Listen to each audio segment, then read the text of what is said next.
नमस्कार, मैं हूं प्रियंका और आप देख रहे हैं राष्ट्रीय जगत विजन न्यूज। पहलगांव आतंकी हमले के बाद अब छत्तीसगढ़ दुर्ग पुलिस एक्शन मोड में नजर आ रही है।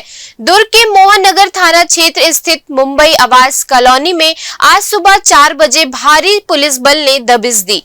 पुलिस यहां रह रहे प्रवासी लोगों की गहन जांच कर रही है। जिनके पास पहचान से जुड़े दस्तावेज नहीं है, उनसे पूछताछ की जा रही है। इसके साथ ही गुंडा और बदमाश किस्म के लोगों की भी पुलिस बारीकी से जांच कर रही है। अब तक पुलिस ने कई संदिग्धों को हिरासत में लिया है। छापेमारी के दौरान चोरी की मोटरसाइकिल भी बरामद की गई। फिलहाल पुलिस का ये जांच अभियान लगातार जारी है।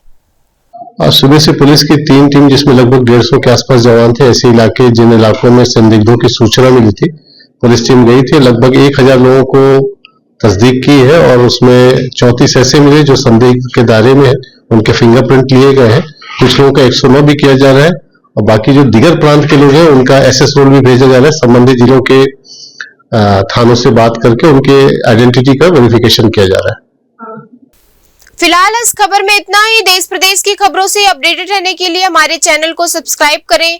नए खबरों के नोटिफिकेशन के लिए बेल आइकॉन जरूर दबाएं। नमस्कार।